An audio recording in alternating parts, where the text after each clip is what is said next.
Hello everyone, welcome to civil engineering skills. इस video में मैं आपको बताऊंगा कि स्केचअप किस तरह से वर्क करता है और उसकी बेसिक पैरामीटर्स क्या क्या है और हम उसे कैसे यूज कर सकते हैं। तो first of all I would like to start with the starting screen of SketchUp.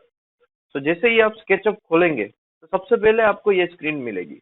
इसमें अगर आपने कोई रिसेंटली किसी फाइल पे काम किया है तो यहाँ पे आपको फाइल दिखेगी। अगर आपको कोई नया प्रोजेक्ट स्टार्ट करना है तो डायरेक्टली आपको यहाँ पे कुछ टेम्पलेट्स अवेलेबल है। जैसे कि आप देख सकते हैं कि template simple inches, simple metre, architectural inches, architectural millimetre. So आपको किस तरह के प्रोजेक्ट पे काम करना है, कौन सा यूनिट सेट करना है, वो डायरेक्टली आप यहाँ से ही सेट कर सकते हैं। और आप अपने किसी भी यूनिट को जैसे कि मैं ज्यादातर काम करता हूँ इंचेस में, तो उसे आप अपना फेवरेट भी बना सकते हैं। तो जैसे ही मैं इसको क्लिक करूंगा आप स्केचअप के अंदर जा सकते हैं। अब ये आपकी पहली स्क्रीन होगी स्केचअप के लिए। अगर मान लीजिए आपको कोई दूसरा टेम्पलेट सिलेक्ट करना था और गलती से कोई दूसरा यूनिट सिलेक्ट हो गया है तो कोई बात नहीं, आप इसी टेम्पलेट में यूनिट चेंज कर सकते हैं। आप विंडोज पे जाइए, मॉडल इन्फो पे क्लिक कीजिए। यहाँ पे लेफ्ट हैंड साइड आपको ऑप्शन मिलेगा यूनिट्स। यहाँ से आप यूनिट चेंज कर सकते हैं। आपको कितनी प्रिसीजन रखना है वो भी आप चेंज कर सकते हैं। एंगल का कितना प्रिसीजन रखना है वो भी आप चेंज कर सकते हैं। ठीक है, तो ये हो गया यूनिट सेट करने के बारे में। अब दूसरा, ये जो सारे ऑप्शन है, file, edit, view, camera, draw, tool, Windows, extension, help, ये हम जैसे जैसे स्केचअप के बारे में और आगे डिटेल में पढ़ते जाएंगे वैसे वैसे मैं आपको एक एक यूनिट के बारे में बताता जाऊंगा। जैसे कि फाइल है तो फाइल एक सिंपल तरीके से ही वर्क करता है जैसे कि दूसरे सॉफ्टवेयर में वर्क करता है। अगर आप कोई नया प्रोजेक्ट कर रहे हैं तो आप कंट्रोल न्यू दबाए ओपन। अगर आपको कोई दूसरा प्रोजेक्ट ओपन करना है तो आप कंट्रोल ओ या ओपन पे जाके क्लिक कर सकते हैं। अगर ऑनगोइंग प्रोजेक्ट जो अभी चल रहा है उसको आपको सेव करना है, सेव एज करना है, सेव एज टेम्पलेट करना है, जो कुछ भी करना है आप यहाँ से कर सकते हैं।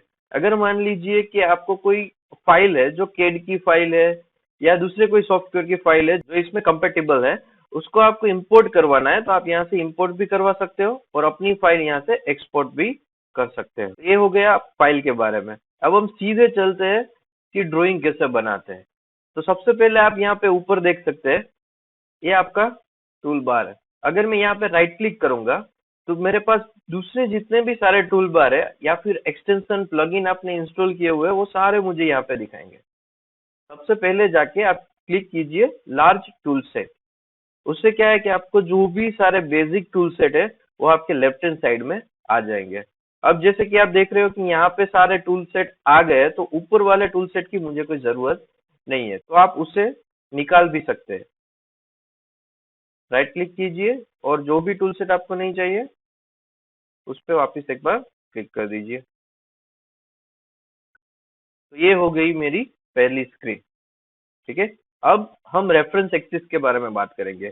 जैसे कि आप यहाँ पे देख सकते हो तीन कलर की एक्सिस है, red, green and blue. So blue axis जो है वो अपवर्ड एक्सिस है, ग्रीन एक्सिस इस डायरेक्शन में जाएगी and this is your red axis. So जो भी हमें काम करना है हमें इन तीनों एक्सिस के रेफरेंस में रह के ही काम करना है। अगर आपको सीन सेट करना है कि अभी मान लो कि यहाँ पे मैं कुछ ड्राइंग बना रहा हूँ, मुझे इस व्यू से दिखाई नहीं दे रहा है, तो आप अपने माउस को ड्रैग करके अपने हिसाब से सीन सेट कर सकते हो। या फिर यहाँ पे आपके पास ऑप्शन भी है ऑर्बिट, इसे सिलेक्ट करके लेफ्ट बटन से भी आप स्क्रीन सेट कर सकते हो। सो आज हम पहले डिस्कस करेंगे लाइन टूल के बारे में। सो अगर आपको लाइन टूल यूज करना है तो आप डायरेक्टली लार्ज टूल सेट पे जाके लाइन सिलेक्ट कर सकते हैं जो यहाँ पे पेंसिल का सिंबल दिया हुआ है। और अगर आपको शॉर्टकट की यूज करनी है तो आप कीबोर्ड पे एल प्रेस कर सकते हैं। तो अब आप देख सकते हैं कि आपके कर्सर की जगह आपके पास है पेंसिल। तो दैट मीन्स कि आपका लाइन कमांड एक्टिवेट है। स्केचअप की एक बहुत बढ़िया खासियत यह है कि अगर आपको कोई भी टूल है वो आपको पता नहीं है कैसे यूज करें, तो आप यहाँ पे राइट हैंड साइड पे देख सकते हो सब कुछ लिखा हुआ है एंटिटी इन्फो। तो उसके बारे में हम बाद में बात करेंगे, पर यहाँ पे आप नीचे देख सकते हैं इंस्ट्रक्टर। तो वो आपको लाइन टूल के बारे में दिखाता है कि आप कैसे लाइन टूल का यूज कर सकते हो। या फिर आप लेफ्ट हैंड साइड बॉटम पे भी देख सकते हो कि आप कैसे लाइन टूल का इस्तेमाल कर सकते हैं। यहाँ पे अभी दिखा रहा है सिलेक्ट स्टार्ट पॉइंट। सो कोई भी पॉइंट जहां से आप स्टार्ट करना चाहते हो, मान लीजिए मैं यहाँ पे ओरिजिन से स्टार्ट करना चाहता हूँ, तो मैं ओरिजिन पे क्लिक करता हूँ। अब आपको दिखा रहा है सिलेक्ट एंड पॉइंट और एंटर वैल्यू। या तो आप इसको खींच के लाइन को लंबा भी कर सकते हैं, या फिर आप वैल्यू भी एंटर कर सकते हैं। फॉर एग्जाम्पल मान लीजिए अभी मुझे ऐसे रेंडमली लाइन बनानी है, तो मैंने यहाँ पे खींच के यहाँ पे लाइन बना दी। अगर आपको जानना है कि कितनी लेंथ की लाइन हमने बनाई है, तो जस्ट उसको सिलेक्ट कीजिए और यहाँ पे राइट हैंड साइड पे एंटिटी इन्फो उस पे जाइए। सो यहाँ पे आपको दिखाएगा कि वो आपने जो लाइन बनाई है वो कौन सी लेयर में है, कितनी उसकी लेंथ है। मान लीजिए ये लाइन जो थी वो आपको 15 फीट की बनानी थी, पर बाय मिस्टेक आपने 14 फीट बना दी। तो यहाँ पे आप डायरेक्टली टाइप कर सकते हैं 15 फीट। सो वो लाइन अभी हो जाएगी 15 फीट। या फिर मैं आपको दूसरा तरीका भी बताता हूँ कि कैसे आप लाइन को डायरेक्टली एक्यूरेट मेजरमेंट से ड्रॉ कर सकते हैं। अगेन लाइन कमांड सिलेक्ट करेंगे, फर्स्ट पॉइंट, एंड मुझे लाइन बनानी है रेड एक्सिस के पैरेलल। सो मैंने यहाँ पे जस्ट सिलेक्ट की है लाइन। अब डायरेक्टली आप टाइप कर सकते हो 15 feet and enter. So your line, अभी जो आपकी लाइन है वो 15 फीट की ही बनेगी। अब मान लीजिए मुझे स्क्वायर बनाना है 15 फीट का, तो मैं वही लाइन को अभी ब्लू एक्सिस की ओर लेके जा रहा हूँ। तो मुझे ब्लू एक्सिस में 15 फीट चाहिए, सो 15 फीट। अब मुझे थर्ड पॉइंट चाहिए इसके रेफरेंस में, तो अभी आपको 15 फीट लिखने की जरूरत नहीं है, आपके फर्स्ट पॉइंट का रेफरेंस ले लीजिए।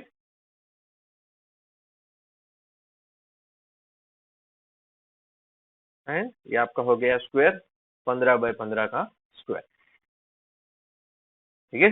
अब आप मान लीजिए कि आप कोई कॉम्प्लेक्स ड्राइंग ड्रॉ कर रहे हो और तब आप डिसाइड नहीं कर पा रहे हो कि आपकी लाइन जो है वो कौन सी एक्सिस में जा रही है, पर आपको रेफरेंस एक्सिस के पैरेलली कोई लाइन ड्रॉ करनी है, तो आप वो कैसे करेंगे, तो वो अब मैं आपको दिखाता हूँ।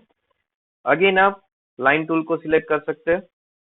अब मैंने फर्स्ट पॉइंट सिलेक्ट कर लिया। मान लीजिए कि मुझे जो अभी लाइन बनानी है वो अभी ग्रीन एक्सिस के पैरेलल बनानी है। सो ग्रीन एक्सिस के लिए आपके कीबोर्ड में आप लेफ्ट एरो की प्रेस कर सकते हैं एंड आप लाइन को ड्रैग करते जाइए। अभी आप देखेंगे कि वो लाइन जो है वो ग्रीन एक्सिस के पैरेलल ही बनेगी। अभी आपको यहाँ से दिखाई दे रहा है कि वो ग्रीन एक्सिस को टच होने जा रही है, बट एक्चुअली वो पर्सपेक्टिव व्यू के कारण आपको दिखाई दे रहा है। अभी मान लीजिए कि मैं यहाँ पे छोड़ देता हूँ उसको। ठीक है। अभी यहाँ से मान लीजिए कि मुझे जो लाइन है वो मुझे ब्लू एक्सिस के पैरेलल ड्रॉ करनी है, तो आप अपवर्ड की प्रेस करके रखिए और आपको जितना ऊपर जाना है आप जा सकते हैं। अब यहाँ से मान लीजिए कि मुझे रेड एक्सिस के लिए चाहिए, तो आप रेड एक्सिस के लिए राइट की प्रेस करके रख सकते हैं। या फिर यहाँ पे मान लीजिए कि इस तरह से मैं ड्रॉ कर रहा हूँ कि यहाँ से मुझे एक लाइन निकालनी है। अब मुझे पता है कि अभी जो मेरी लाइन है वो रेड एक्सिस के पैरेलल है, बट अगर मैं उसको चेंज करूंगा कुछ व्यू, तो वो चेंज भी हो सकती है लाइन। तो मुझे लाइन चेंज नहीं करनी है, मुझे वही लाइन आगे की ओर बढ़ानी है। तो आप क्या कर सकते हैं कि आप शिफ्ट बटन दबा के रखिए और अभी आप चेंज कीजिए कहीं पे भी कैसे भी, वो लाइन वहीं पे जाएगी। तो जितना भी आपको लाइन को लंबा करना है आप लाइन लंबी कर सकते हैं। मान लीजिए कि यहाँ तक मैंने लंबी की, तो यहाँ पे आप देख सकते हैं कि उसका जो डायमेंशन है वो मुझे पता नहीं था कि मैंने कितना रखा है, पर मुझे वो 40 फीट की लाइन बनानी थी। तो यहाँ पे आप 40 फीट टाइप कर सकते हैं और एंटर कर सकते हैं। तो अगर वो लाइन छोटी होगी तो अपने आप बड़ी हो जाएगी 40 फीट के अकॉर्डिंग, और अगर वो लाइन बड़ी है तो अपने आप छोटी भी हो जाएगी।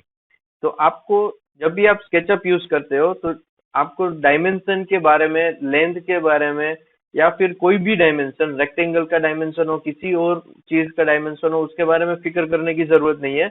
आप ड्रॉ होने के बाद भी उसे चेंज कर सकते हो।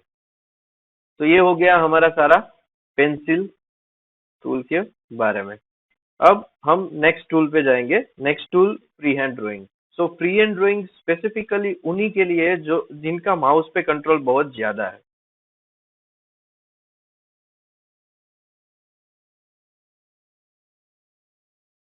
सो फ्री हैंड ड्राइंग आपको कोई भी शेप बना के दे सकता है without any plugin, without any extension और कोई भी एक्स्ट्रा टूल यूज किए बिना। ठीक है, सो ये हो गया आपका फ्री हैंड के बारे में। तो आज के लिए इतना ही। अगर आपको मेरा वीडियो पसंद आया हो तो मेरा वीडियो लाइक कीजिए, कमेंट कीजिए and subscribe to my YouTube channel civil engineering skills and don't forget to press the bell button. Stay tuned for the upcoming videos on SketchUp।